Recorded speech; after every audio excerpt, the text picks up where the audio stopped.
senhoras e senhores presentes que nos acompanham pela transmissão ao vivo do site, do YouTube, da fanpage da Câmara. Boa noite a todos, sejam bem-vindos. A Comissão de Constituição, Justiça e Redação da Câmara Municipal de Tietê se reúne na noite de hoje, nesta audiência pública, com o objetivo de discutir a implementação da Lei Federal número 15.326/2026, por solicitação da excelentíssima deputada federal, professora Luciene Cavalcante. Vou abrir a palavra agora aos cidadãos e cidadãs presentes que se inscreveram previamente para fazer o uso da palavra com relação ao tema da audiência. Cada inscrito terá 5 minutos para fazer o uso da palavra. Boa noite a todos, boa noite, excelente deputada. Vou explicar algumas regrinhas para vocês, para ficar mais fácil. Primeiramente, caso precise de banheiro e água, ao final do corredor nós temos. Está sendo transmitido ao vivo lá embaixo, então as perguntas podem ser advindas da tribuna ou do YouTube, ok? E nós temos uma limitação de horário por conta da agenda da deputada, então vai poder permanecer até as 21 horas. Peço que vocês sejam muito concisos, né, nos questionamentos, e a gente vai inverter. Inicialmente colocaremos a fala dela, mas para ser mais práticos, faremos os questionamentos e durante a fala dela ela vai buscar atender a todos os questionamentos de vocês. Estou só esperando chegar a lista dos inscritos, né, para que nós possamos proceder, então, à audiência. Ok? Agradeço a todos pela presença.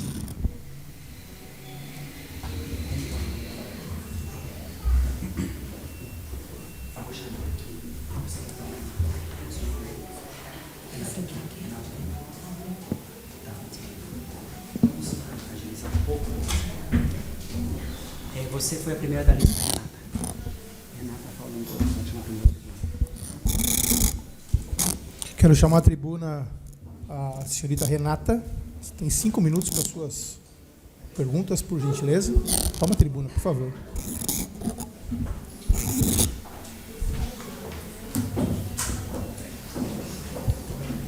Boa noite a todos. Quero dar as boas-vindas a todos, as meninas aí das outras cidades, sejam todas bem-vindas. Eu vou passar diretamente para as perguntas, né?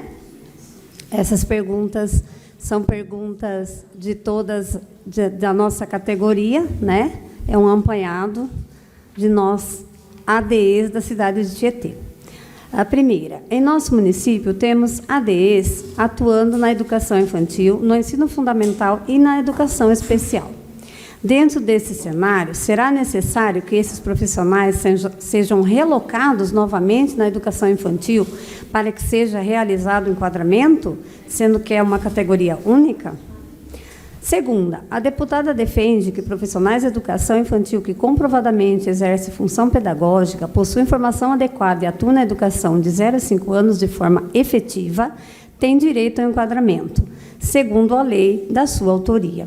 Dentro dessa designação, qual a orientação que a deputada daria às prefeituras que estão trabalhando nesse sentido? Terceira, em relação a verbas para esse enquadramento, uma das principais negativas recebidas da prefeitura é em relação à parte financeira. A prefeitura pode pleitear esses valores? Qual é esse caminho? As prefeituras têm prazo para fazer essas adequações? Em nosso município, temos cerca de 130 profissionais graduadas efetivas atuando no Brincar, Cuidar e Educar. Todos terão direito ao enquadramento dentro dessas regras ou terão que comprovar a atuação pedagógica? No edital do concurso não exigiu a graduação. Isso influencia no enquadramento? Sendo que esse profissional atua no cuidar, brincar e educar e ainda participa de todo o processo de aprendizagem da instituição escolar? Em nosso município, os berçários não têm PEBs, professores, somente os ADEs, que atuam em todo o processo pedagógico. A prefeitura pode contratar professores e não enquadrar esses profissionais que têm todos os requisitos para tal? Oitava, pode haver 2 professores atuando na mesma sala de aula? Nona, Mesmo com a contratação de professores, sabemos que não descaracteriza a natureza pedagógica do trabalho do auxiliar. Como o município sustentará a exclusão desses profissionais da carreira do magistério, se suas atribuições diárias são indissociáveis do processo de aprendizagem? Em nosso município, estamos tendo bastante resistência no cumprimento da lei. Sabemos que existem cidades que a lei já foi efetivada. Gostaríamos de um caminho plausível, principalmente em relação a verbas nesse sentido. Segundo uma nota técnica do INSS, não teríamos direito à aposentadoria especial após esse enquadramento. Isso procede? Também existem algumas dúvidas em relação a 1/3 da jornada fora da sala de aula. Como ficaria essa questão após o enquadramento? 13ª. Os prefeitos alegam a falta de verbas ou problemas jurídicos para não enquadrar essas profissionais da carreira do magistério. Qual o plano de ação e de fiscalização para que essa lei seja cumprida? E qual seria a punição se isso não for regularizado? Com o reconhecimento oficial desses profissionais como parte do magistério, qual a orientação para garantir que o repasse do piso salarial nacional seja aplicado imediatamente à folha de pagamento? 15ª. Como a sanção da lei dialoga com a contagem de tempo para a aposentadoria da educação infantil? 16ª. Caso o município de Tietê não implemente a Lei 15.326/2006, quais instrumentos legais e administrativos as servidoras poderão utilizar para garantir esse direito e qual o apoio do seu mandato, deputada Luciene Cavalcante, oferecerá nesse processo? 17ª. A deputada vai nos auxiliar na busca de complementação de verba junto ao governo federal? Muito importante, deputada, essa nossa pergunta, pois essa é a nossa principal deficiência no momento. A busca de verbas. Como podemos fazer isso? Aonde temos que ir para buscar essas verbas? A última, há a possibilidade de criar dentro da lei um dispositivo, causa correlata à lei que implementa o piso salarial dos agentes comunitários de saúde e agentes de endemias, na qual o governo federal criou uma cláusula vinculante que prevê o repasse de verbas para que haja o pagamento dos pisos salariais dessas categorias. É possível fazer isso também no nosso caso? Seriam essas. Muito obrigada. Agradeço a todos. Só uma fala, gente. O Facebook está com instabilidade, então está sendo transmitido ao vivo, sem instabilidade, para o YouTube e no site da Câmara. No YouTube também podem ser feitas as perguntas. Então, aqueles que estão assistindo online podem direcionar as perguntas pelo YouTube. Obrigado, Renato. Por gentileza, Sandra Vieira Zanardo. Onde está a Sandra?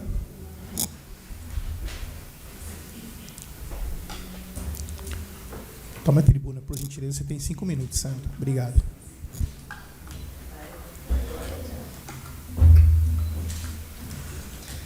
Boa noite a todos, deputada Luciene, demais autoridades e colegas presentes. Meu nome é Clara e sou profissional da educação infantil, cargo denominado Agente de Cuidados Infantil do município de Laranjal Paulista. Primeiramente, quero agradecer pela aprovação da lei, que representa uma importante conquista para os profissionais que atuam diretamente com as crianças e que, durante muitos anos, tiveram seu trabalho desvalorizado e sem o devido reconhecimento. Em nosso município de Laranjal, porém, seguimos aguardando a efetiva aplicação da lei. Nós estamos diariamente dentro das salas de aula, participando do processo educativo, planejando atividades, acompanhando o desenvolvimento das crianças e contribuindo para a aprendizagem e formação delas. Apesar disso, ainda enfrentamos dificuldades para ter garantidos os direitos e o enquadramento previsto na legislação. Essa situação gera muita insegurança e frustração entre nós, profissionais, agentes de cuidado infantil, que dedicamos nossas vidas à educação pública. Acreditamos que uma lei só cumpre seu papel quando chega à vida das pessoas, e nós seguimos esperando que esse reconhecimento saia do papel e se torne realidade em nossa cidade. Por isso, gostaria de perguntar: quais medidas concretas podem ser tomadas quando o município demora ou se recusa a cumprir a lei? e como os trabalhadores podem buscar apoio para garantir que essa conquista seja efetivamente aplicada. Nós não estamos pedindo privilégios, estamos pedindo o cumprimento de uma lei federal já aprovada e o reconhecimento de um trabalho que realizamos todos os dias ao lado das crianças. A educação infantil merece respeito e nós, agentes de cuidado infantil, também. Muito obrigada.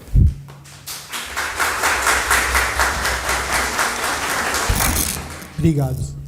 Por gentileza, César Dalpozo, presidente do Sindicato Ercolim.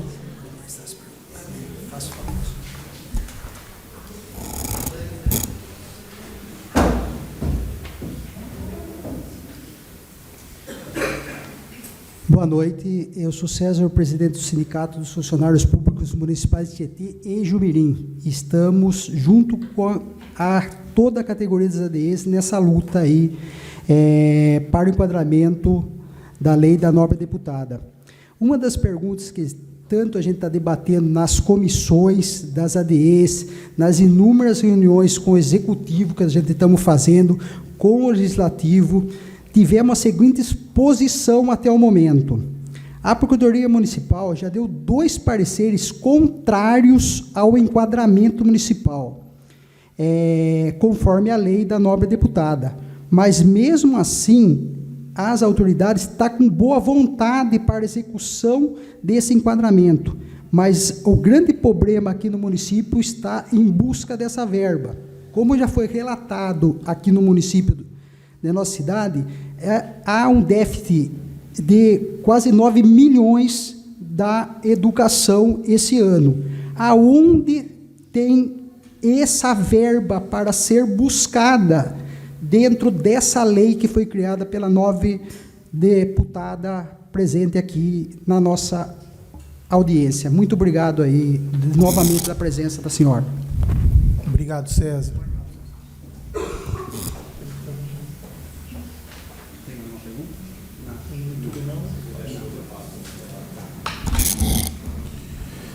Bom, nós tivemos as perguntas elaboradas, né? As pessoas que estão presentes.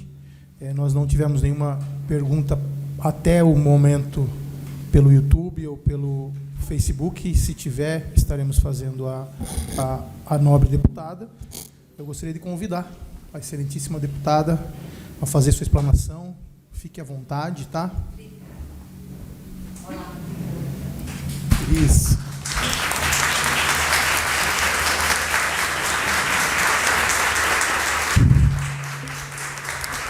Boa noite, Tietê. Boa noite também, tá Laranjal Paulista aqui, parece que Cerquilho está chegando. Conchal, Conchas, porque tem Conchal também, né? Mas é Conchas. Também dá boa noite, quero aqui na pessoa do vereador Adriano, cumprimentar todos os vereadores, vereadoras que estão aqui presentes hoje. Cumprimentar o sindicato, que está toda a diretoria aqui presente, e saudar cada pessoa que, numa sexta-feira à noite, se predispôs a ocupar essa casa, que é uma casa do povo, é uma casa de poder, para a gente poder mudar a história da educação infantil aqui do município de Tietê. A primeira mensagem que eu quero deixar para todo mundo que está aqui é o sentido da Lei 15.326.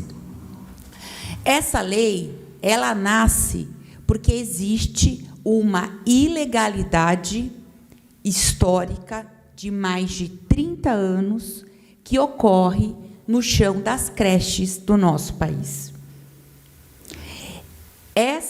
E isso é muito importante toda vez que a gente sentar para fazer qualquer debate, qualquer negociação, a gente tem que compreender que a gente parte de uma ilegalidade. Não é legal, não é razoável, fere os princípios da administração pública, fere o que está na nossa Constituição, na nossa LDB, não ter as professoras com o reconhecimento do trabalho que elas realizam. Esse é o ponto. E essa luta que a gente realiza há muitos anos. Eu estou há mais de 10 anos nessa luta. Mas o movimento, ele existe há mais de 30 anos, denunciando essa ilegalidade. E quando eu fui eleita, em 2023, eu levei essa luta que a gente já fazia aqui no Estado de São Paulo, junto com o professor e deputado estadual Carlos Janazzi, na Assembleia Legislativa, a gente levou para o Congresso Nacional. E ali a gente ficou 3 anos debatendo essa lei. Foram inúmeras as audiências públicas, o diálogo com o Ministério da Educação, com os outros ministérios envolvidos, com o Ministério Público, até que a gente conseguiu, no dia 6 de janeiro, a sanção dessa lei, que se tornou a Lei 15.326. Então, a lei, ela surge para reparar e superar essa ilegalidade. E, infelizmente, essa situação a gente constata aqui no município de Tietê. Nos berçários, me parece que a gente não precisa nem fazer um esforço para poder dizer que é ilegal, porque ali é flagrante, não tem nenhuma professora com reconhecimento. A gente não precisa... E quero chamar, assim, a ilegalidade persiste. Ainda que a prefeitura... Porque aqui foi falado muito da questão dos recursos, mas no parecer da PGM não se fala de recursos. Então, parece que o prefeito está chegando aqui, acho muito importante, quero já, de antemão, agradecer, se ele conseguir chegar aqui, para a gente poder dialogar, mas não aparece essa questão dos recursos. O que aparece é uma justificativa equivocada, atrasada, desatualizada da Procuradoria-Geral do município, que está usando uma tese, que é a tese da súmula vinculante, que fala sobre transposição de cargos, que não é o caso. A gente não está propondo transposição de cargos. Aqui, a Lei 15.326, ela é muito objetiva no que ela propõe. Ela propõe um reconhecimento da função que as pessoas já exercem. Então, vereadores, vereadora, sindicato, essas pessoas, com o reconhecimento da função, elas não vão ter a mudança do trabalho delas. Elas vão permanecer fazendo exatamente a mesma coisa. Por isso que não é transposição, é reconhecimento. Transposição é quando você muda o seu trabalho, quando você é renomeado. Não é o que vai acontecer. Por isso que nem a Undime, nem a CNM, que são entidades privadas, nem elas falam em inconstitucionalidade. Então, eu já quero começar. Primeiro, a gente fala do sentido da lei. A lei, ela vem para enfrentar uma ilegalidade, que é histórica, que não é de responsabilidade dos governos atuais, não foi criada pelos governos atuais, mas cabe, historicamente, aos governos atuais acabarem com essa ilegalidade. E agora já estou respondendo ao primeiro questionamento, é o que aparece oficialmente nas negativas da prefeitura com relação à súmula vinculante que fala sobre transposição de cargos. Não se trata disso. E, como eu disse, nem a Undime, nem a CNM, que é a Confederação Nacional dos Municípios, fala sobre inconstitucionalidade. Então, me estranha muito a prefeitura trazer essa tese, uma tese que já está vencida. Primeiro ponto. Segundo ponto, a questão do financiamento. É dever da prefeitura fazer o levantamento, apresentar os dados e fazer o pedido. A gente precisa saber. E é óbvio que eu vou fazer toda a articulação junto à FNDE. Quem faz os repasses aos municípios não é o MEC, é a FNDE, que é uma autarquia. É ela que faz os repasses. Então, cabe a ela fazer essa complementação. Mas quem precisa demonstrar esses dados, falar, olha, o impacto com o enquadramento vai ser X, eu recebo Y, eu gasto Y dessa forma, então, portanto, eu preciso de um complemento. Então, essa conta precisa aparecer para que a gente possa seguir adiante nessa negociação. Mas quero lembrar também que os repasses do Fundeb, eles vêm aumentando. Do ano passado para esse, aumentou mais 8%. Os municípios que têm o VAAT, que são já verbas adicionais, conforme o município vai fazendo as metas do Plano Nacional de Educação, desses repasses adicionais, 70% tem que ser na valorização dos profissionais e na educação infantil. É o que diz a legislação. A ATRICOM, que é a Associação dos Tribunais de Conta, dos trabalhadores dos Tribunais de Conta, dos técnicos do Estado de São Paulo, eles já fizeram uma nota técnica sobre a Lei 15.326, falando da viabilidade financeira e falando que não agride a Lei de Responsabilidade Fiscal e que também ela não agride o que foi planejado no orçamento. Porque o orçamento, a LDO, a LOA, elas são projeções. E, por de fato, a gente não está criando uma despesa nova. E aí é um outro ponto de debate muito importante. Vocês já estão declaradas como professoras no censo escolar. Tanto é assim que, se vocês forem lá e tentarem baixar a carteirinha nacional docente do Ministério da Educação, vocês vão baixar. Vocês vão baixar. Vocês já são declaradas como professoras. Vocês já são declaradas como responsáveis pela regência das turmas que estão no censo escolar. Porque a pergunta que é feita para o diretor de escola, que é quem faz o censo escolar, não é o cargo que vocês têm. Ele pergunta se a turma X de bebê ou X do maternal, se ele tem uma pessoa com formação na frente dessa turma. Essa é a pergunta que é feita. E aí o diretor fala, olha lá, pega seu histórico, fala, tem a formação, e coloca vocês como docente. É assim que funciona. Então, não se trata de inovar numa despesa nova. Se trata de você pegar aquilo que, de fato, vem para o pagamento docente e chegar até vocês. É esse o trabalho que a gente está fazendo. Quero reconhecer que a Prefeitura montou o grupo de trabalho. Isso é importante de reconhecer, porque vocês sabem que eu tenho percorrido, eu já fui em mais de 60 cidades aqui do estado de São Paulo, desde fevereiro.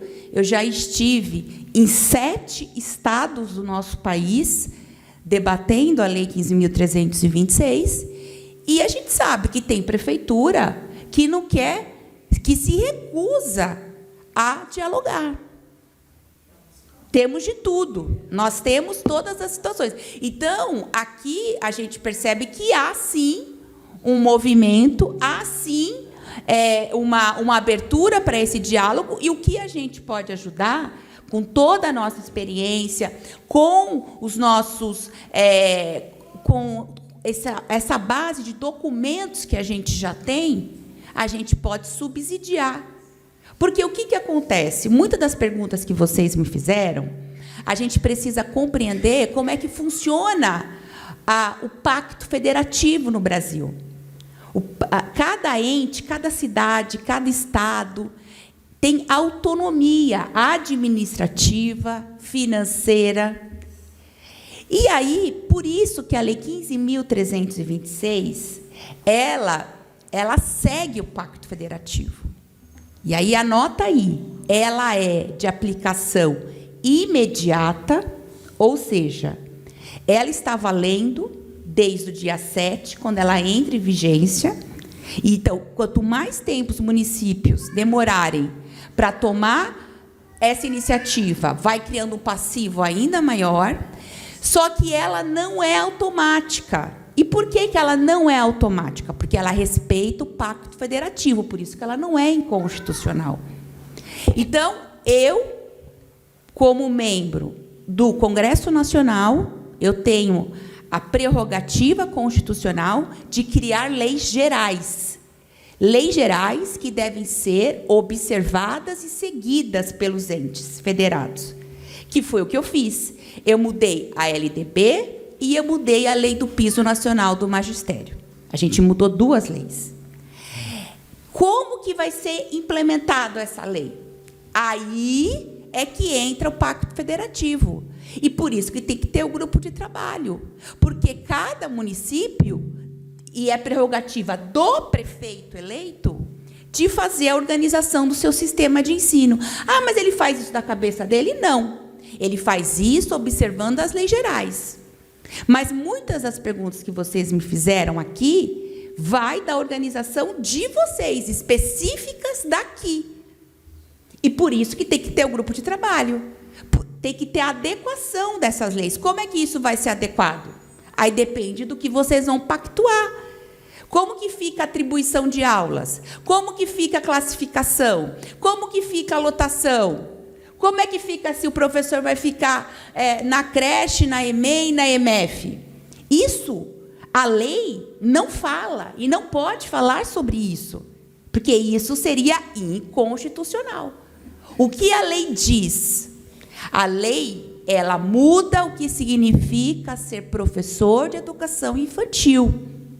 Por conta desse histórico de 30 anos de burla de concurso público, ela diz, no artigo 61 da LDB, que, independentemente da nomenclatura do seu cargo, você deve estar na carreira do magistério.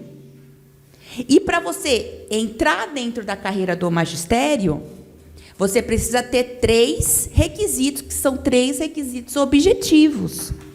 Passar no concurso público, ter a formação exigida e exercer a função docente. Aí você fica enquadrado na carreira do magistério. E, além de estar enquadrado na carreira do magistério, a gente mudou a lei do piso para dizer que, independentemente do nome do cargo que vocês têm direito ao piso nacional do magistério. A gente mudou as 2 leis. Por isso que a gente não orienta esse momento à judicialização.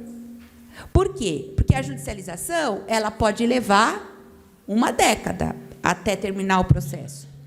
E a gente compreende que a gente não pode mais esperar para valorizar as pessoas que estão lá no chão das creches. Mas tem pessoas que ingressaram com ações.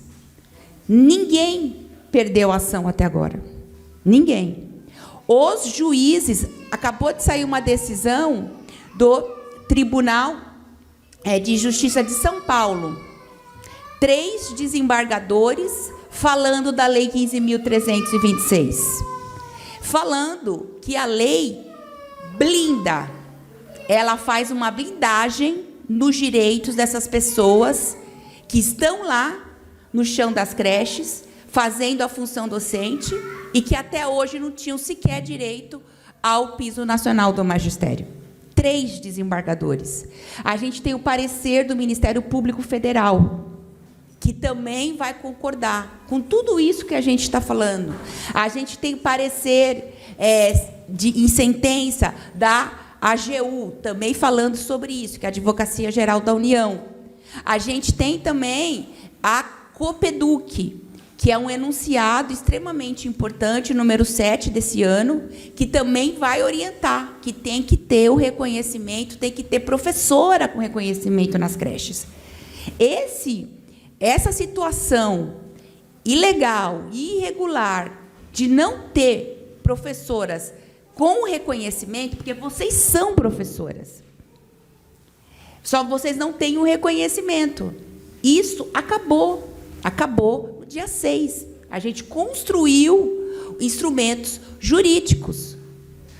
E aí, eu quero falar um pouco também sobre a função docente, que é sempre uma matéria e que também o parecer da PGM daqui tenta afastar o trabalho que vocês realizam. Então, com muita tranquilidade, eu acho muito importante a gente trazer para esse debate a BNCC,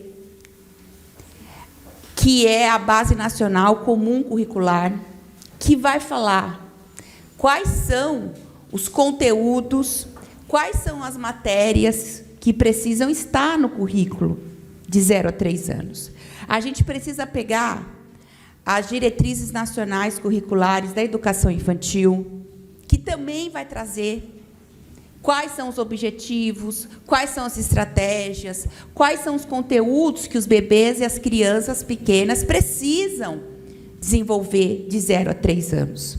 Quando a gente pega toda a literatura, os documentos oficiais do nosso país, que vão falar sobre o conhecimento, o ensinar e o aprender dentro da creche, eles vão falar que tem um princípio que rege toda essa situação, que está na LDB e que a gente também introduziu na Lei do Piso Nacional do Magistério, que é o princípio da não separação entre cuidar, educar e brincar.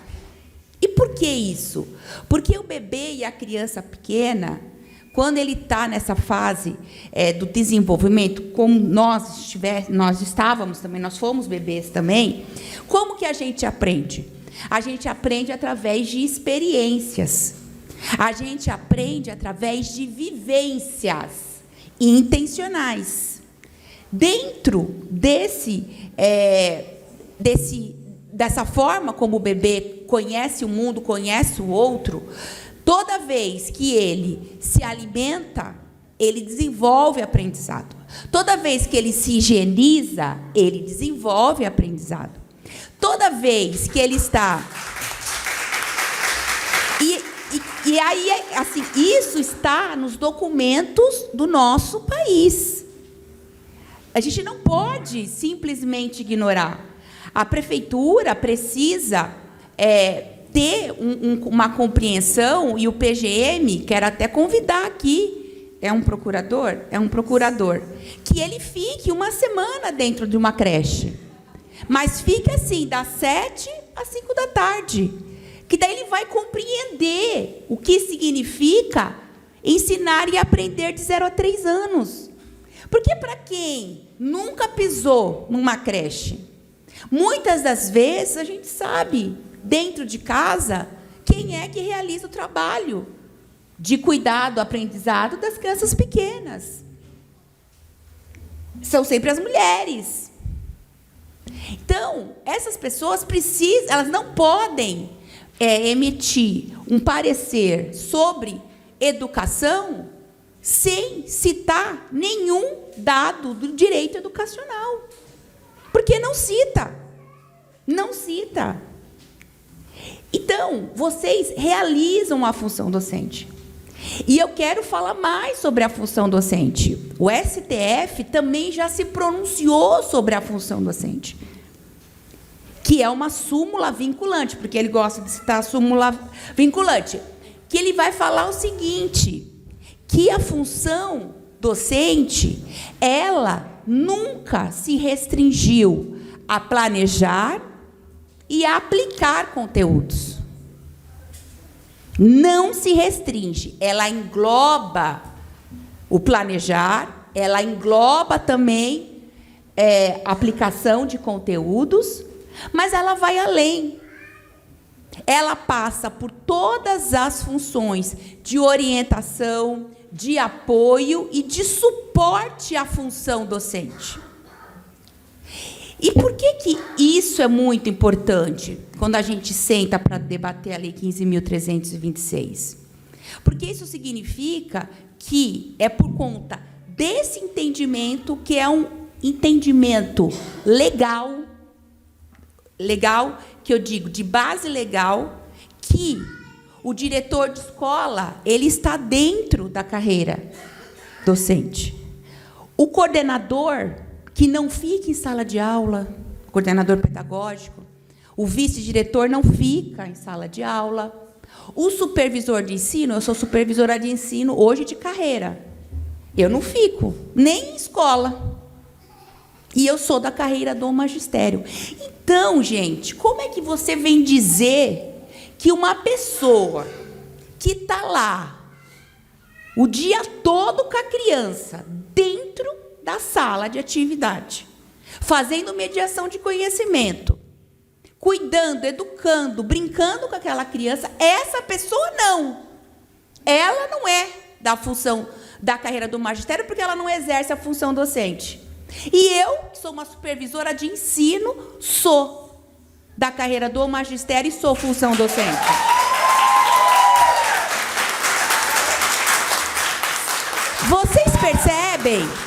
Vocês percebem que a discussão não é sobre a função docente. A discussão, ela é sobre como que, infelizmente, muitas cidades querem insistir e manter um sistema de opressão e exploração da mão de obra. Querem seguir dizendo que, que legal, o trabalho de vocês é importante, mas a gente não pode fazer nada, a gente vai manter vocês sobre esse sistema de ilegalidade e de exploração. E essa lei, e eu vim aqui para dizer que é responsabilidade também da Câmara, porque a Câmara aprova as contas do prefeito. Fiscaliza as contas do prefeito. Assim como o Ministério Público também fiscaliza. Assim como o Tribunal de Contas também fiscaliza. E agora é o momento da gente dialogar com esses órgãos de controle. Porque uma ilegalidade desse tamanho, que se arrasta por 30 anos, ela tem muita gente compactuando. E é por isso que é tão difícil a gente implementar. Porque você tem todo um sistema que se acostumou a naturalizar essa situação. Falar assim, sempre foi assim, vai ser assim e vai seguir sendo assim. Só que eu trabalhei 7 anos como professora de educação infantil. E a gente chegou, o movimento Somos Todas Professoras chegou no Congresso Nacional. Agora a gente tem voz, agora a gente tem lei para superar essa situação. E é por isso que a gente está fazendo esse trabalho, que também é um trabalho pedagógico. Porque a sociedade, as famílias, elas olham para vocês quando vai entregar um bebê, uma criança pequena, é a coisa mais importante que tem para uma família. Pensa, você vai entregar o seu bebê, que precisa de toda a proteção, e ele tem proteção, porque ele na fase dessa vida, ele não consegue falar, ele não consegue se expressar sozinho, ele vai desenvolver tudo isso na creche. Quando ela entrega para vocês, ela tem certeza que ela está entregando para uma professora. Nenhuma família tem dúvida que vocês exercem a função docente. Nenhuma. O bebezinho, quando ele olha para você, quando ele apronta, porque eles aprontam, né? Eles aprontam já. Aí você olha assim para eles, ele olha assim para você, aí você fala, né? Mas esse foi o combinado? Aí ele já fala que não, né? E daí a relação que tem com você é uma relação de professor-aluno. Só tem uma parte do sistema que insiste em não reconhecer. E é contra essa parte que a gente precisa se juntar para fazer essa mudança, que é possível.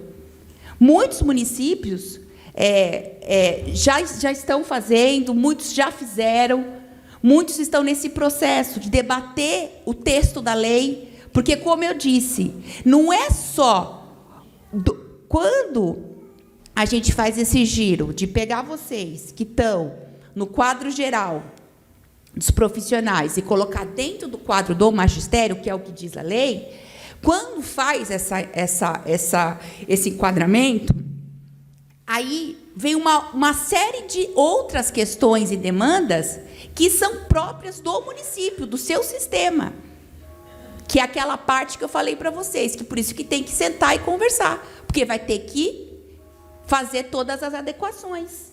De acordo com o quê? De acordo com a história de cada município. Cada município, cada prefeito tem a prerrogativa, só ele pode fazer. Só o prefeito pode mandar esse projeto de lei. É prerrogativa do Poder Executivo enviar o projeto.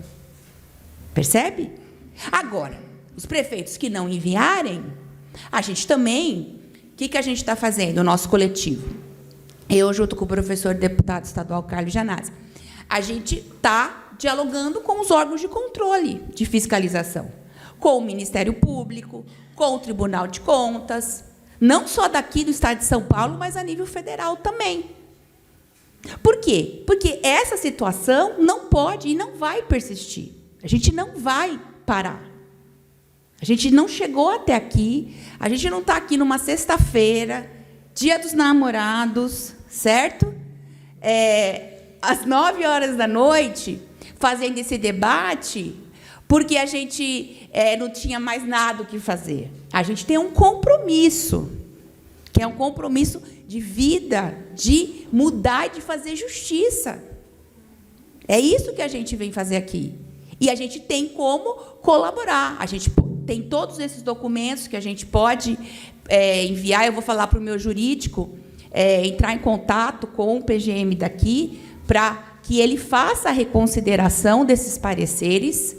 A gente vai apresentar os outros dados, a gente vai apresentar os outros argumentos. Mas, de toda essa caminhada que a gente tem feito, a coisa mais importante é a vontade política.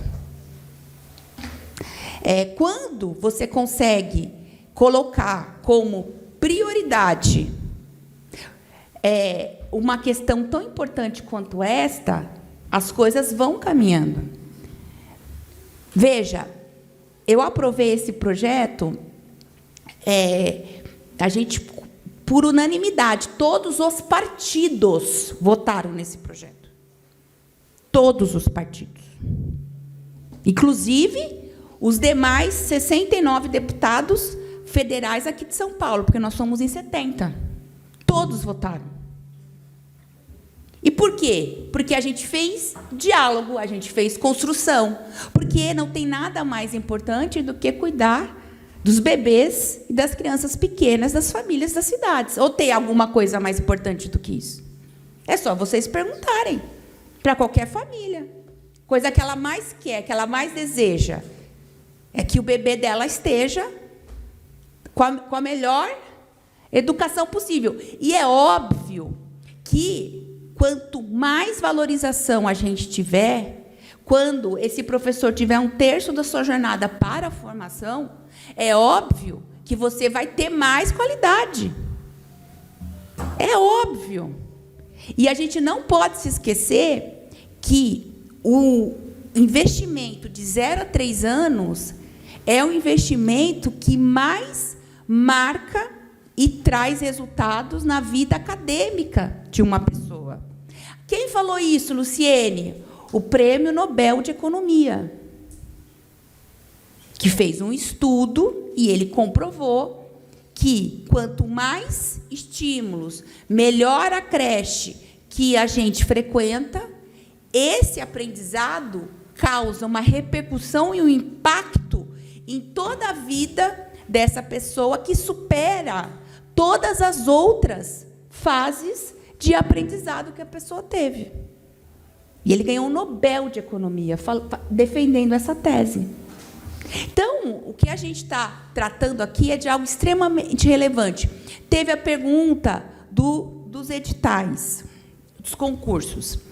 Vamos voltar ao que está na justificativa do projeto de lei que tramitou, todo o debate que a gente fez.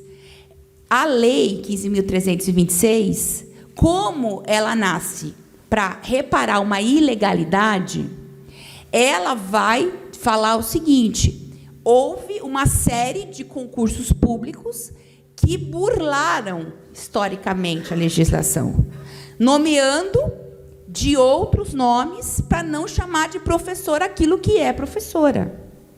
Por isso que a gente afasta a nomenclatura e tudo que tiver junto a ela. A gente afasta. O que vale numa situação como essa são os 3 requisitos. Então, ela passou num concurso, vocês passaram no concurso público. Vocês não são cargo de confiança de ninguém, vocês não são comissionadas, vocês estão aqui porque vocês entraram pela porta da frente do concurso público. Um concurso que burlou a legislação. Essa é a situação.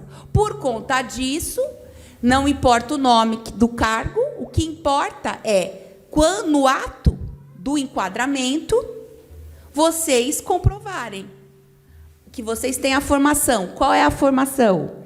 No mínimo, o magistério, ou pedagogia, ou o normal superior. São esses três cursos que o Estado brasileiro habilita as pessoas para trabalharem nas creches.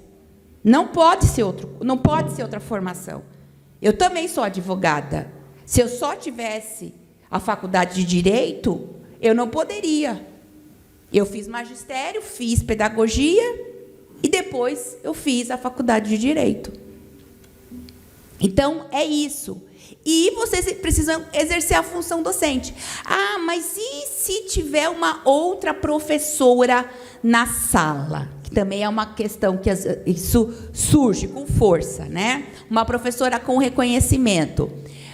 O que acontece, gente? Eu volto naquele meu primeiro julgado que eu falei do STF, que eu posso passar para vocês, onde ele vai dizer o que é a função docente, que não se restringe a planejar e aplicar as atividades, que todas as outras funções de apoio, de suporte direto, também são função docentes. E, portanto, tem direito à aposentadoria especial, a tempo para formação e ao piso nacional do magistério. A professora pode ter o reconhecimento. Aí a gente tem que ver qual que é a situação fática. Porque, às vezes, tem uma professora... Eu não sei qual que é a situação aqui de Tietê nessa parte. Mas, às vezes, tem uma professora com reconhecimento, só que ali não tem uma turma só, tem mais de uma turma. Eu não sei se é o caso aqui. E muitas escolas, e muitos sistemas de ensino que a gente está andando e acompanhando, eles fazem isso. Mesmo no berçário, eles pegam uma turma que tem 20 bebês e colocam uma professora com reconhecimento e mais 3 auxiliares. Entende? Então, isso é uma forma também de burlar o sistema. Porque, na verdade, o que tinha que ter ali eram mais pessoas com o reconhecimento. Mas ainda que tenha uma sala que respeite a legislação nacional, que fale assim, não, aqui eu tenho 7 bebês e eu tenho uma professora e uma auxiliar. A função que aquela pessoa está fazendo, ela segue sendo uma função docente. Não é a presença de um outro professor com ou sem reconhecimento que determina a minha função docente. A função docente se determina pelas atividades que eu realizo. E como a gente mudou as 2 leis, e é por isso que o Judiciário tem feito esse entendimento também, que o piso nacional do magistério já está garantido para vocês. A A discussão de colocar na carreira, que é a LDB, que é o que diz a LDB, que a gente luta, ela não interfere na lei do piso nacional do magistério. Percebe que a gente mudou, a gente fez um trabalho muito bem feitinho? Entendeu? Porque a gente não mudou só a LDB. A gente mudou a lei do piso nacional do magistério. Vocês estão aí com a lei, que eu entreguei a lei na íntegra. Quando a gente muda a lei do piso nacional do magistério, não fala que tem que estar na carreira, fala que vocês têm que cumprir os 3 requisitos. Então, percebe que o debate se desloca? Então, o que determina a sua função docente não é a presença ou não de uma outra professora com reconhecimento. É a atividade que você realiza com aquela criança. E, no caso de vocês, é função docente, porque vocês estão fazendo mediação de conhecimento com os bebês e as crianças pequenas. Aí, com relação à aposentadoria especial, aí, o parecer que a gente já tem da Advocacia Geral da União, ela já reconhece que vocês têm direito à aposentadoria especial. Inclusive, ainda que os prefeitos não tenham feito o enquadramento, porque no direito administrativo, a direito constitucional, você tem o princípio da realidade dos fatos. E da realidade dos fatos, vocês estão exercendo a função docente. Tá? Aí, cada município tem uma forma de organizar o seu sistema previdenciário. Aqui vocês têm sistema próprio ou vocês é do INSS? Regime geral. Isso, então tá. Então é do INSS. E aí, a gente também já está trabalhando essa questão com o INSS, porque a gente já tem o parecer da Advocacia Geral da União, falando que vocês exercem função docente, portanto, fazem jus à aposentadoria especial. Tá? E aí, muitos desses às vezes, as prefeituras e outros órgãos, quando vão falar dessa questão da educação infantil, dos professores de 0 a 3 anos, eles não citam a Lei 15.326.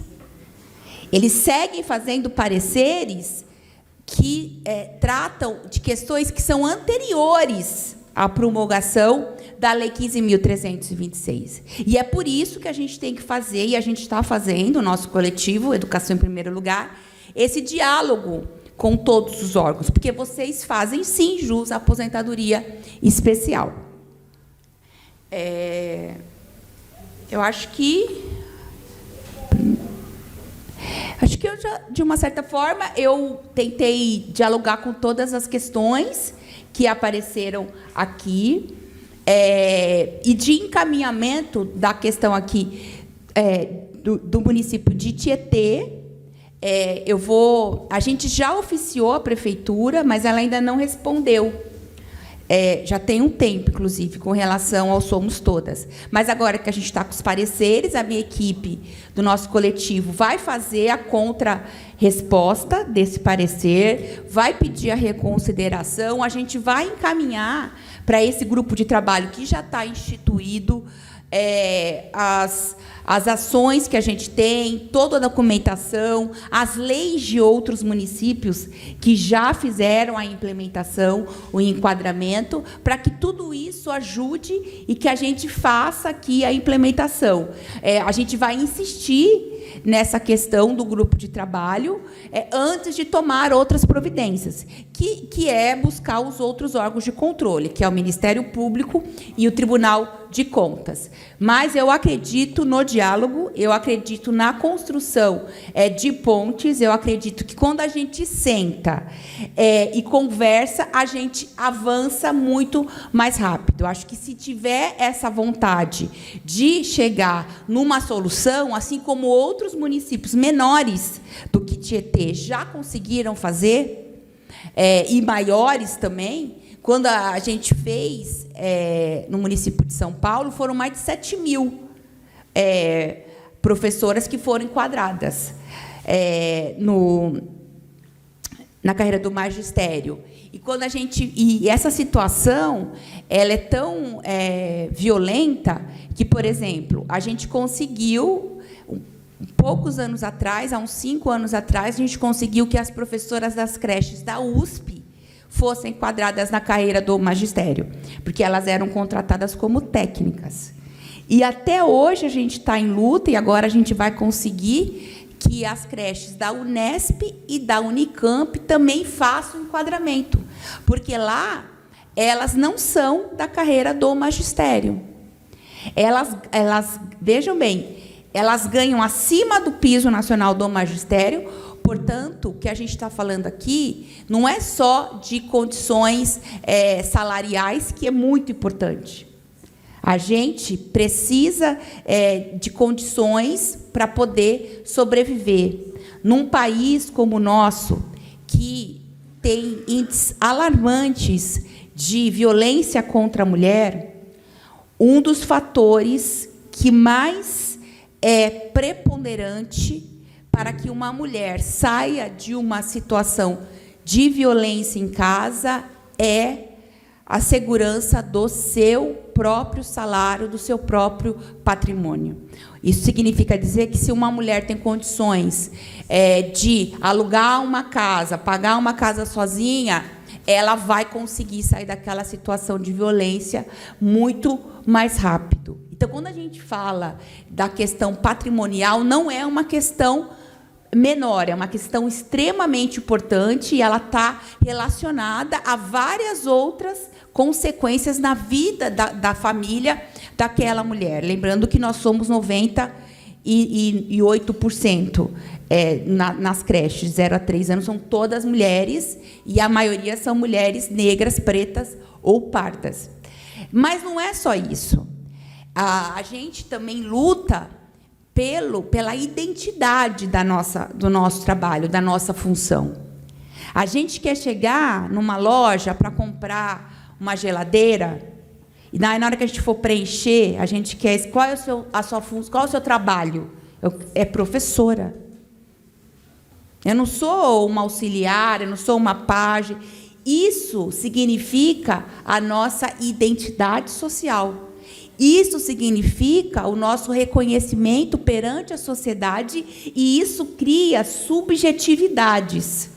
Isso faz a forma como a sociedade nos vê e como a gente se vê. Isso não é... A gente brigar pelo nome correto não é uma coisa menor. Isso é algo extremamente importante. Só não acha isso importante quem sempre esteve num lugar de poder e privilégio, e sempre pôde nomear, e não ser erradamente nomeado. Então, a gente quer, e essas educadoras das creches, elas querem o nome correto delas. Elas querem ser chamadas pelo trabalho que elas realizam. Então, a gente percebe o quanto essa luta ela vai se amplificando, e como ela tem várias camadas.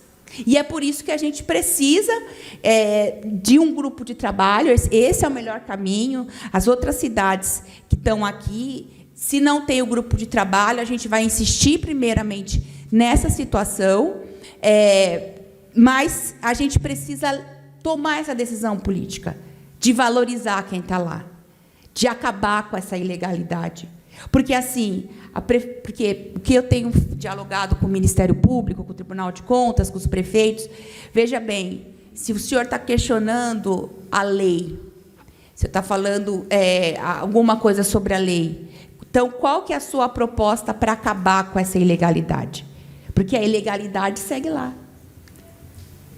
Existem pessoas que estão em desvio de função, existem pessoas que realizam um trabalho há anos, ganhando um salário mínimo, sendo exploradas. E para quem está indo esse dinheiro? Para quem foi esse dinheiro ao longo dessas décadas todas?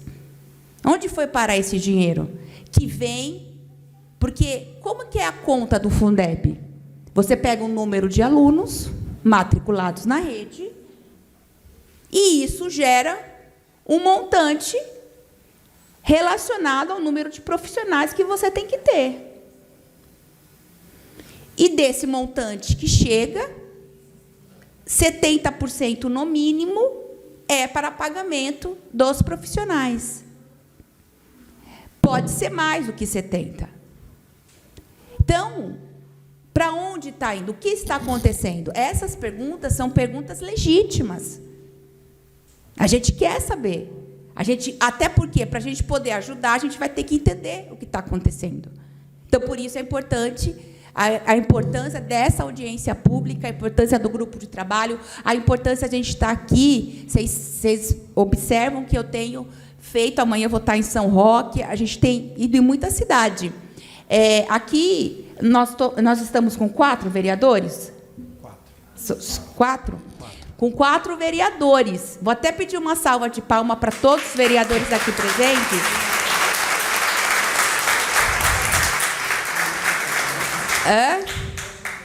São 11. Mas é um número extremamente expressivo. Tem cidade que a gente vai e não aparece um vereador. Não aparece uma vereadora.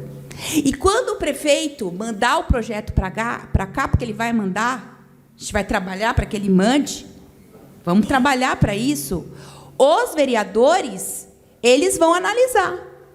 Eles podem emendar o projeto, eles podem modificar o projeto, assim como a gente faz lá na Câmara, no Congresso. Então, é muito importante o diálogo permanente, porque vai passar por aqui. E, depois de passar por aqui, ele volta para o prefeito para fazer a sanção ou o veto de algumas partes do projeto, que depois volta para cá se tiver veto. Então, assim, é muito importante a gente ocupar esses espaços e compreender que o debate agora é aqui. O debate é nos municípios.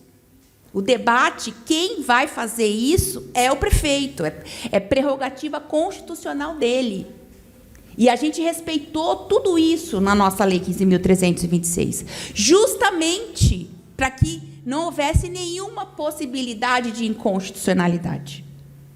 E quero terminar falando que o professor e deputado estadual Carlos Janazzi, ele fez 2 ações muito importantes. Ele apresentou um projeto de lei que está tramitando aqui na Assembleia Legislativa, que fala que obriga os tribunais de contas do Estado, daqui do Estado de São Paulo, a reprovarem todas as contas dos prefeitos que não aplicarem a Lei 15.326. Projeto muito importante. E ele também criou uma subcomissão na Comissão de Educação para fazer também esse monitoramento de como está a implementação, e a gente está junto nesse observatório aqui no nosso estado, no estado de São Paulo. Quer dizer que quero reforçar isso, que muitas cidades aqui de São Paulo já fizeram, muitas estão terminando agora, porque elas já querem recomeçar o 2º semestre com a lei em implementação. Outras têm uma situação mais complexa, por exemplo, estive em Jaguariúna. Lá estava presente os vereadores, os secretários do governo. Lá, eles têm 3 cargos. 3 cargos diferentes, porque aqui, me parece, em Tietê, parece que é só um cargo, né? Uma nomenclatura. Então, lá em Jaguariúna, imagina, tem 3. Tem 3 trabalhando na creche. E o prefeito tomou a decisão política, já tomou a decisão, que vai enquadrar os 3. As 3 categorias vão ser enquadradas. E agora está nesse... Só que daí, pensa, tem que adequar toda a legislação municipal, porque lá são 3 cargos. Então, é isso. Quando a gente tem a boa vontade, quando a gente senta, a gente vai vendo, a gente faz os estudos. Eu não sei se aqui, por exemplo, todo mundo tem habilitação. Vocês têm esse levantamento? Não, nem todas. Tem uma grande parte. Então, nessa lei que vocês vão fazer, o prefeito pode colocar lá um período de transição. Então, por exemplo, agora eu vou enquadrar, sei lá, 120, que já cumpre os 3 requisitos. As demais, eu vou abrir um tempo, 5 anos, 6 anos, para que elas façam a conclusão da formação e aí possam ser enquadradas. Tudo isso, mas quem define isso? Essa lei. É a prefeitura. E aí, gente, também a gente tem que falar. O prefeito pode obrigar a pessoa a estudar? Não. Vocês percebem como é tudo? Por isso que tem que ser sentado, dialogado, estudado. E aí eu quero terminar com isso, gente. A importância da gente priorizar a primeiríssima infância, a importância da gente entender que essa é uma política que vai beneficiar toda a cidade, todas as famílias vão ficar muito agradecidas dessa valorização, que não tem coisa mais importante para nenhum prefeito do que cuidar de quem cuida dos bebês e das crianças pequenas, das famílias. E também que a gente não vai desistir, a gente não vai parar. Não vai parar. A gente lutou muito, quem me acompanha nas redes sabe quanto foi desafiador, o quanto foi sofrido, o quanto a gente trabalhou durante esses 3 anos em diálogo, em construção, vencendo a obstrução, dialogando com todos os partidos, para que a gente pudesse aprovar. Depois veio mais uma onda de lobbies. Vocês lembram que eu passei do dia 12 de dezembro até o dia 6 de janeiro em plantão em Brasília, dialogando com todo mundo, para que a gente conquistasse essa vitória. Eu aprovei também o projeto do Descongela, que é um projeto que faz justiça para mais de 5 milhões de servidores públicos, que devolve, eu não sei se aqui vocês têm, o Descongela. Então, eu vou ter que conversar com a prefeitura também sobre isso, porque tem que o Descongela é uma lei que está aí com vocês. Ele tem 3 artigos. O artigo 3º, ele é automático, que é a devolução dos 583 dias. O artigo 3º, ele revoga, ou ele torna inexistente, nulo no tempo, o artigo da LC 173, que confiscou os 583 dias. Aqui já foi aplicado, deputada. Foi. No dia 31 de janeiro, o primeiro pagamento de janeiro já veio com só os retroativos. Então, aí o retroativo depende de lei. Aí, assim, então é isso. O artigo 3º, o que ele faz? Então, parabéns, porque assim, teve prefeito que eu ainda estou brigando, que não fez o artigo 3º, viu? Ele já aplicou e o cálculo de impacto orçamentário já foi feito, está em cerca de 6 milhões para pagar o retroativo. O retroativo, né? Sim. Então, aí tem o retroativo, que daí é o artigo 2º. Esse é autorizativo, que daí esse precisa de lei. Por quê, deputada? Porque senão esse tipo de recálculo, que é o recálculo para trás do salário das pessoas, não pode ser impositivo, porque senão ia ser inconstitucional. Entende? Por isso que ele é autorizativo. E por que eu tive que colocar isso? Porque quando o Bolsonaro foi fazer o descongelamento da carreira, da segurança e da saúde, ele só permitiu a devolução do tempo. Ele proibiu expressamente o retroativo. Por isso que, quando eu fui aprovar a lei, a gente colocou também, e esse artigo 2º, ele alcança também os servidores da saúde e da segurança, que estavam proibidos de ter o recálculo para trás. Agora, eles também podem. Então, o Descongela é uma lei extremamente importante, impacta a vida de 5 milhões de servidores públicos no nosso país, diretamente. Mas a lei de Somos Todas Professoras é uma lei que impacta cerca de 1 milhão de pessoas em todo o território nacional que estão nessa situação. Mas, para mim, que sou da educação, que vim do chão da escola. Eu tenho 22 anos de chão da escola. Eu entrei com 19 anos e saí em 2022, quando fui eleita. Para mim, essa luta é a mais cara, é a mais transformadora, porque a gente está falando da superação de uma exploração, de uma ilegalidade, pelo fato, primeiro, de ser mulher que desempenha essa função, por isso que isso está naturalizado.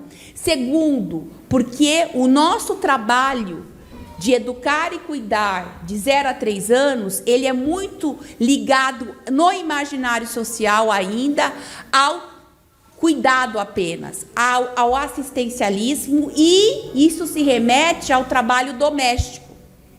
E tudo que é desse ambiente é marginalizado, é subalternizado, é desvalorizado.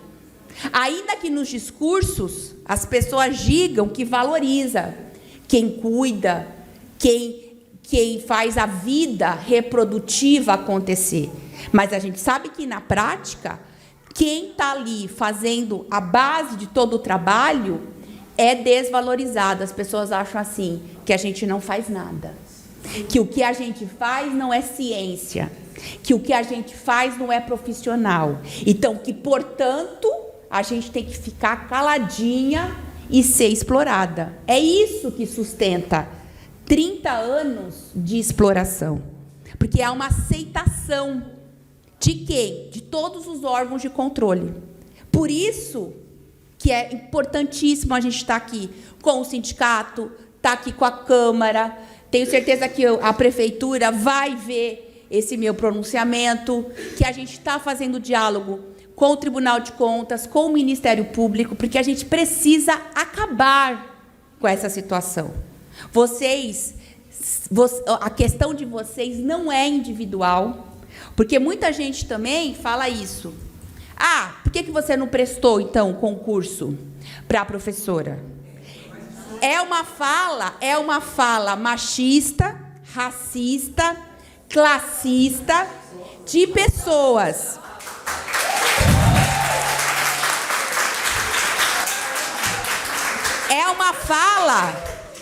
É uma fala preconceituosa de pessoas que não conhecem a história da educação infantil, que não conhecem o que acontece dentro de uma creche, e o que aconteceu é que houve uma burla do concurso. E mais do que a burla do concurso, o trabalho que vocês exercem todos os dias é o trabalho docente. Então, a gente não pode normalizar esse tipo de discurso, porque é esse tipo de discurso, de narrativa, que cria o ambiente para aceitar essa situação, para dizer que isso é tolerável. Não é tolerável. Não é tolerável não ter professora com reconhecimento no chão das creches. Isso não é tolerável, isso é ilegal. Isso é desvio de função. A gente não pode mais normalizar. E a gente sabe como isso se constrói socialmente. E por isso que a gente está aqui, fazendo esse debate. Porque a gente vai mudar essa história. Eu tenho certeza que a gente vai trazer essa justiça também aqui para Tietê e para toda a região. Contem com o nosso coletivo Educação em Primeiro Lugar. Muito obrigada. Doa quem doer! Mudamos a LDB! Doa quem doer! Mudamos a LDB! Doa quem doer! Mudamos a LDB! Somos todas!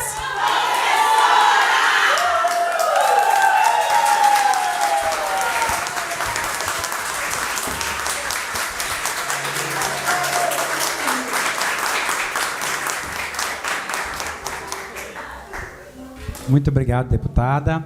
A gente tem uns questionamentos virtuais. Eu vou fazê-los, mas alguns eu já vou dizer que você respondeu, porque, na verdade, você já respondeu na sua fala. Esse primeiro não, mas você pode ser mais específico, porque é da cidade de Conchas. Em Conchas, o limite de gastos, né, o limite prudencial, o limite de teste de gastos do município está estourado. Como seria possível o enquadramento? Funciona? Funciona. Ó, a lei de... Cadê Conchas? Tá aqui ou tá lá embaixo? Tá lá embaixo. Tá embaixo, Conchas. Conchas, é assim, ó. A lei de responsabilidade fiscal, que fala do limite prudencial de gastos, ela tem uma exceção. Adivinha qual é a exceção? É nós.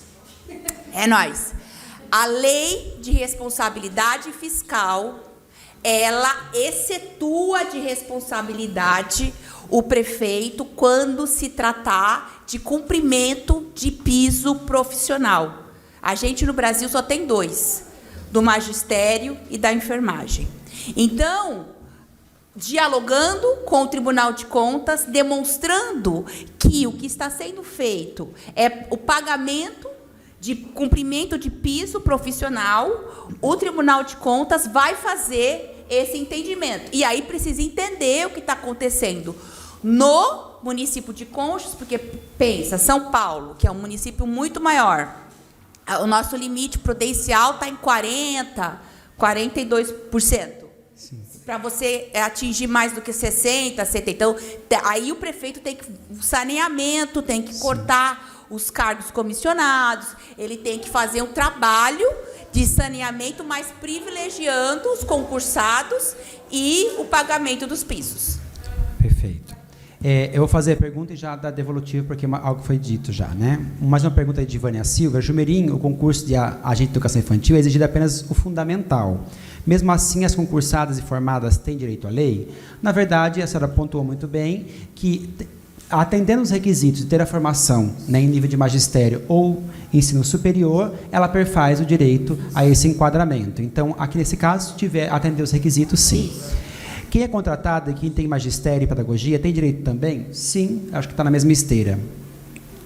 Professor regente na sala e uma agente de educação infantil com formação. Mesmo assim, as agentes têm direito? O mesmo ponto, você respondeu, independente de ter o professor regente, nós temos o direito adquirido.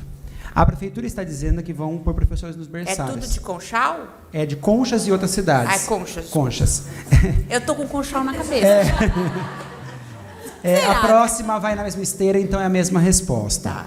Eu vou fazer para que não digam que a gente não fez, tá? Alegam que as agentes não têm direito, pois não exercemos função docente. Já foi explicado que exerce função docente, que o cuidar, de acordo com a Resolução 5, 7 e outras, né, e a LDB tem essa função também. Alessandra Alves, o que fazer diante de uma negativa da prefeitura? Que caminho seguir? Tá. Certo? Então, primeiro, como eu falei aqui, igual aqui, eu insisto na contraproposta, primeiro, busco diálogo. Até porque, quando eu for sentar com o Ministério Público, porque daí, se não tem diálogo mesmo aqui, então a gente tem que ir para o Ministério Público, que é o fiscal da lei. Mas eu vou demonstrar para o Ministério Público, ó, eu tentei, eu contra-argumentei, tudo isso vai pesar. Porque a gente está fazendo um esforço. E esse esforço, ele conta na decisão. E quero reafirmar isso que eu tenho dito bastante. O direito é uma ciência humana. Porque as pessoas têm muito disso. Achar que o direito é uma ciência matemática, né? Que 2 e 2 são 4. Não é assim que funciona. O direito, existem as leis e elas são aplicadas no caso concreto. Por isso que tem o debate, por isso que tem os dois lados, por isso que você tem que ir cercando esse caso concreto. Então, no caso concreto, eu tento falar com o prefeito, ele responde, eu contra-argumento, eu falo assim, olha, mas esse ponto, a gente tem divergência, a gente está trazendo esse embasamento, porque tudo isso, quando eu for sentar com os outros órgãos, isso vai contar, isso vai demonstrar que a gente está com boa vontade, isso vai demonstrar que a gente está por diálogo, e o mais importante, que a gente quer resolver. A gente não tem outro objetivo aqui. O que a gente quer é resolver a situação. Tá. Qual seria a formação normal superior que se enquadra na lei? É o curso de... É que assim, ó, teve uma época no Brasil Sim.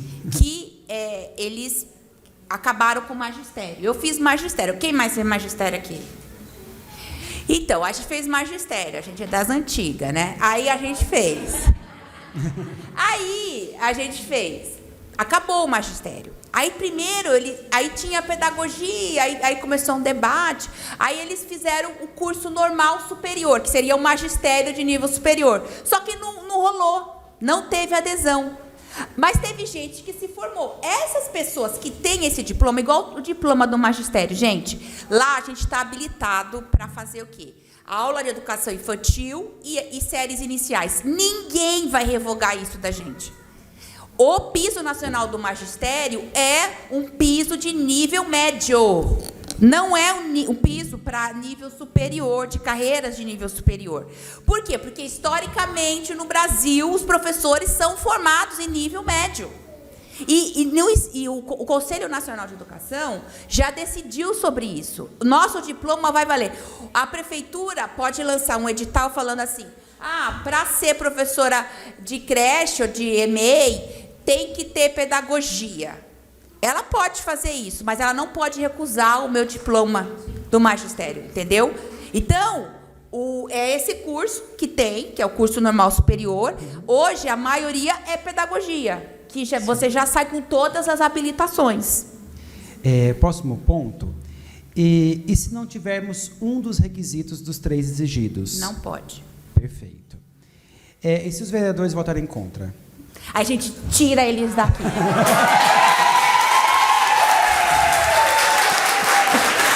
A gente tira eles daqui. Não Por que eles vão votar contra? Não reelege. Só. Mas.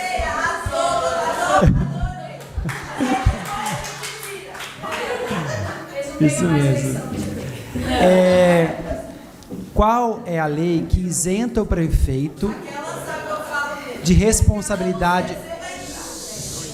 Qual é a lei que isenta o prefeito de responsabilidade, de cumprir a lei de responsabilidade fiscal quando se trata de pagamento do piso? Eu acho que você não vai responder, mas não precisa citar, depois a gente até disponibiliza a lei específica. Ela já fez a menção e a gente posteriormente faz isso. Lani Silva, a senhora teve acesso ao nosso abaixo-assinado? Não? Então, ela pontua que foi encaminhado no abaixo-assinado e um ofício. Depois eu encaminho. Para mim? Já encaminhou para mim? No e-mail oficial. Então deve estar com a minha assessoria. Tá, Então, mas que é daí muita coisa. a gente encaminha posteriormente. É muita cidade. Não mais nenhum questionamento? Não? Pode, faça então rapidinho que a gente já coloca aqui. Leve o microfone, mais fácil. É mais fácil. Vamos agilizar o processo. Não pegar o microfone, senão não sai no vídeo. Por favor, mais fácil.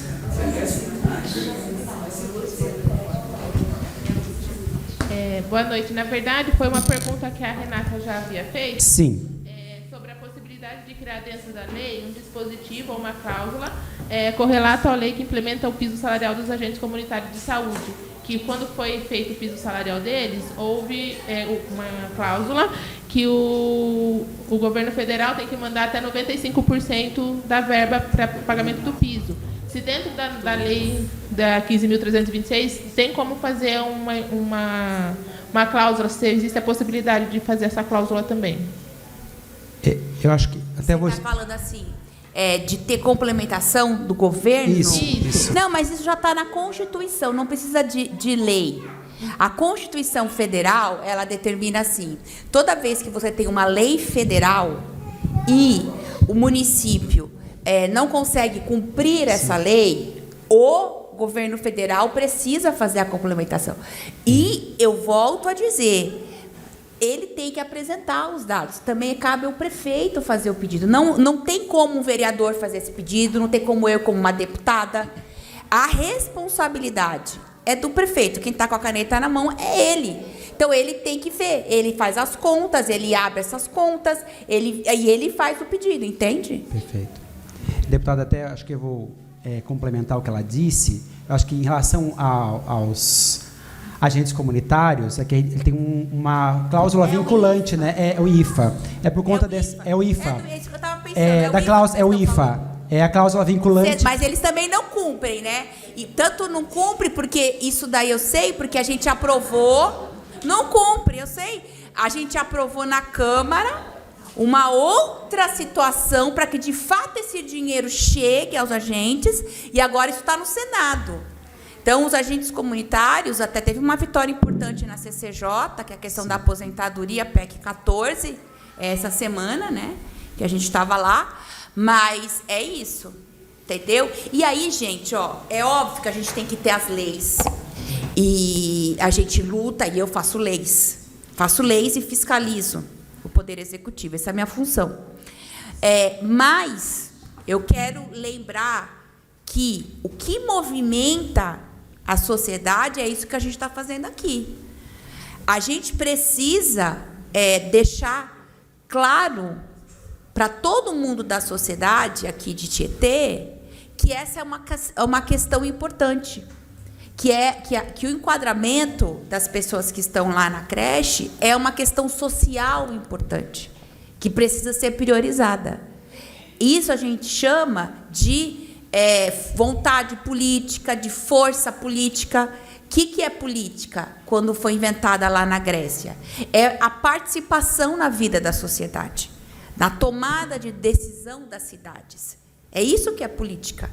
Então, a gente precisa fazer essa luta para que todo mundo saiba o que está acontecendo. Por isso que é importante a audiência pública, porque as famílias precisam ter acesso a essa informação.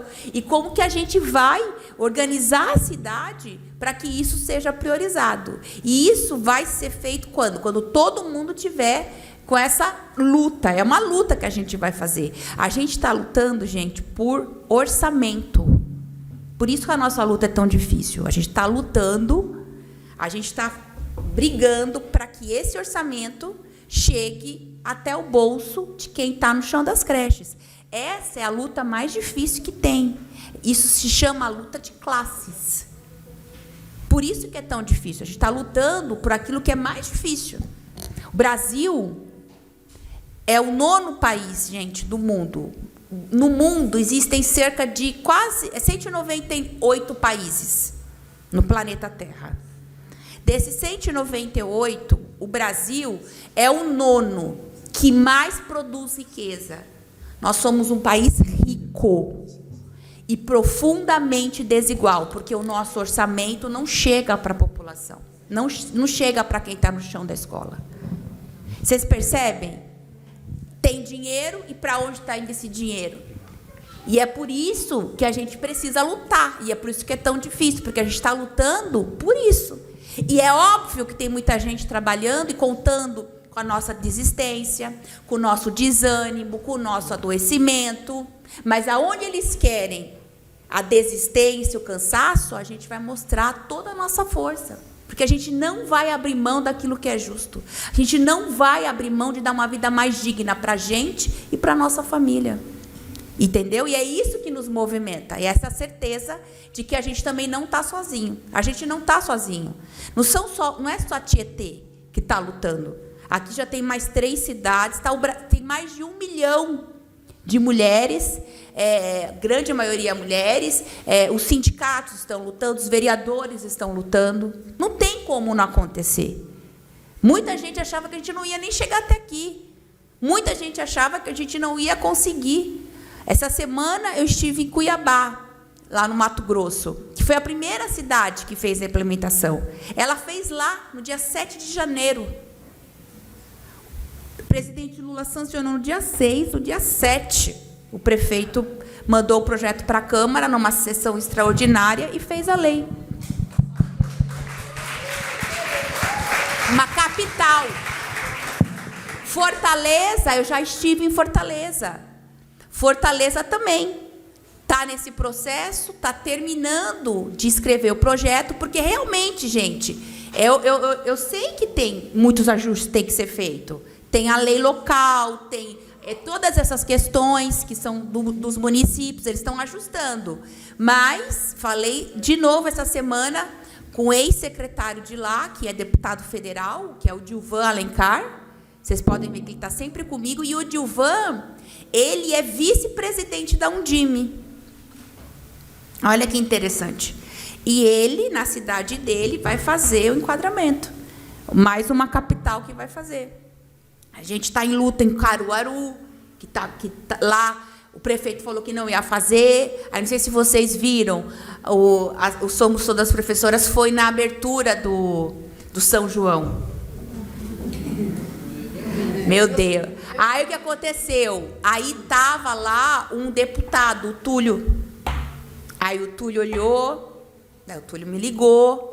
Falei, então, Túlio, aquele movimento que a gente já estava conversando, você votou nesse projeto. Aí, ele tem reunião essa semana com o prefeito de lá. Então, Jundiaí também. A prefeitura tinha feito parecer contrário, não queria nem abrir o grupo de trabalho. Aí, as professoras que fizeram, num domingo, chamaram as famílias e fizeram uma aula pública, mas uma aula pública de creche.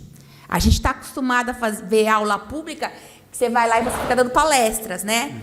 Aí elas foram lá e foram fazer tudo o que elas fazem com as crianças. As cantigas de roda, a alimentação, as brincadeiras. Deu maior repercussão na imprensa local, o prefeito chamou para conversar. Então, assim, gente, o que eu estou querendo dizer é assim, que a gente precisa que essa discussão ela ganhe força social. Porque a gente já tem a lei. As leis, as prefeituras que a gente já conseguiu avançar, estão fazendo. A Varé está terminando de escrever o projeto, vai mandar. Presidente Prudente já mandou o projeto, está na Câmara, vai votar semana que vem. Guarujá está terminando de escrever o projeto, que a gente está acompanhando. Então, assim, é tão difícil quanto possível. E a gente vai até o fim com vocês nessa luta. Quero agradecer muito de vocês todas estarem aqui nessa sexta-feira. Dizer para o pessoal que está lá na outra sala que eu vou aí dar um cheiro, um beijo em vocês. Vou dizer que eu me sinto muito honrada, porque é muito difícil. Para vocês é difícil, mas para mim também é difícil. Porque eu também sou uma professora, até me emociono.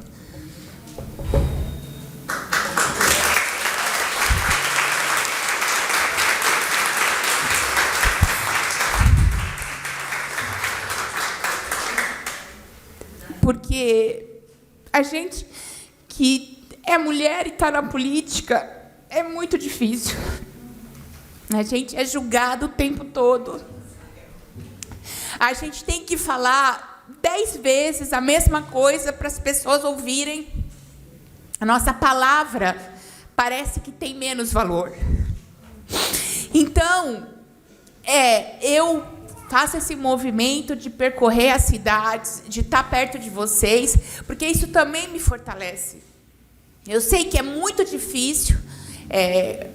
Segunda-feira vocês vão estar lá na creche de novo, 7 horas da manhã, né, sofrendo essa opressão, essa exploração, mas eu também estou muito...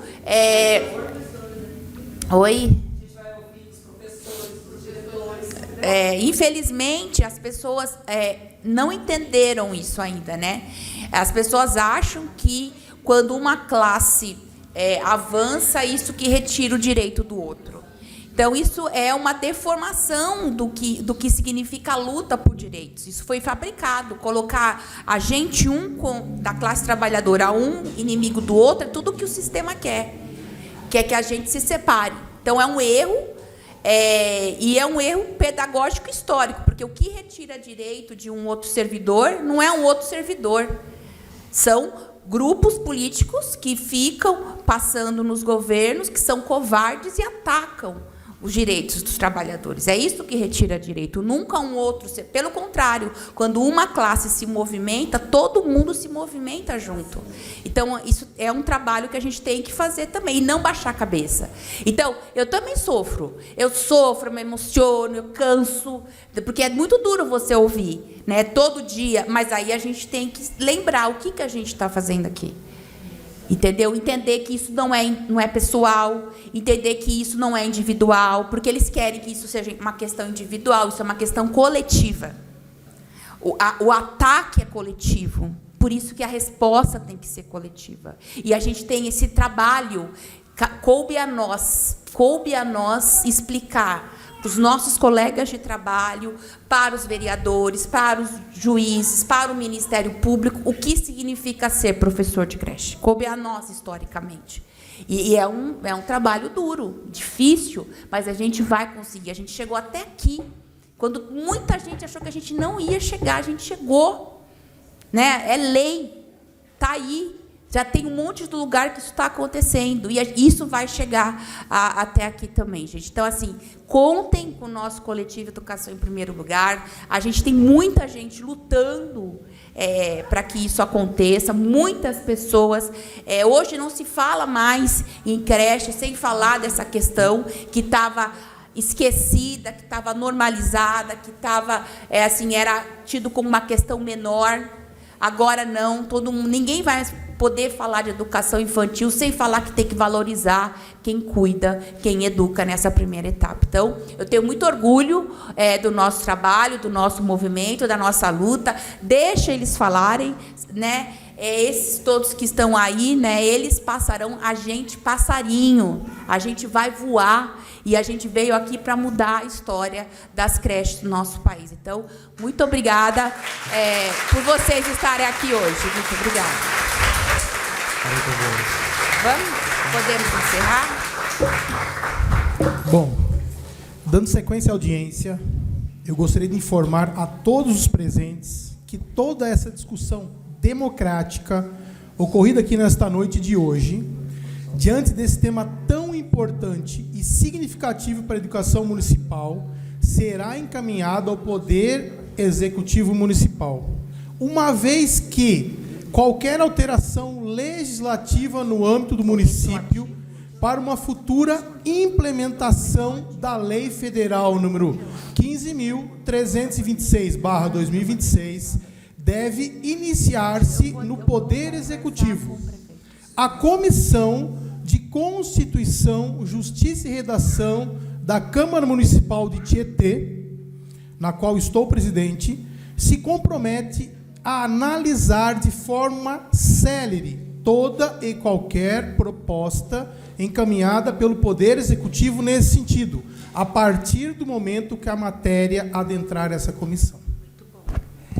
Deputada, gostaria imensamente, como profissional de educação, agradecer a sua presença, a sua disponibilidade, porque é aquela coisa do Santo Tomé, né? Se nós disséssemos, não adiantaria. Eles queriam ver a senhora falando, ver quem promoveu a lei, quem pensou, quem estudou essa lei aqui hoje. Quero agradecer imensamente pela sua predisposição em nos auxiliar nesse processo. O prefeito pediu para pedir desculpas, mas que ele está disposto, junto com o grupo de vereadores que apoiam, ir a Brasília, dialogar, ver quais são os meios legais e, inclusive, mandar todos os estudos que não vieram no parecer da PGM, mas eles apresentaram no Baixo-Senado e em outros, os estudos financeiros mesmo. Hoje nós temos uma deficiência mesmo de orçamento, a gente estava conversando antecipadamente, mas nós queremos caminhar por caminhos de conquistas, né? E, para isso, a gente precisava de pessoas que olhem com esse olhar de acolhimento. E você veio, tomou a tribuna e disse que está conosco para tornar isso viável. Então, o que mais nós queríamos ouvir hoje é que a deputada Luciene Cavalcante, que pensou uma lei com muita atenção e carinho, ela está se colocando disposta a trilhar todo o caminho ainda necessário para esse município, que está engatinhando, para tornar isso realidade. O prefeito não tomou o parecer da PGM como algo vinculante, por isso mesmo ele promoveu a comissão para que elas pudessem debater a partir disso, né? E então nós queremos aqui, enquanto Casa Legislativa também, falo em nome desses vereadores, alguns não puderam estar e justificaram porque tem trabalhos noturnos e outras coisas mais, né? Não está aqui hoje, mas que também querem estar nesse debate, também querem participar desse processo. Nós pedimos por meio de ofício todo o estudo técnico para que nós possamos conversar e dialogar com vocês e saber que a Casa Legislativa quer tornar tudo que é direito e correto realidade. Mas que, para isso, muitas vezes, nós precisamos desse suporte de quem pensou muito mais do que nós, que somos vereadores de primeira viagem aqui, os 4, né?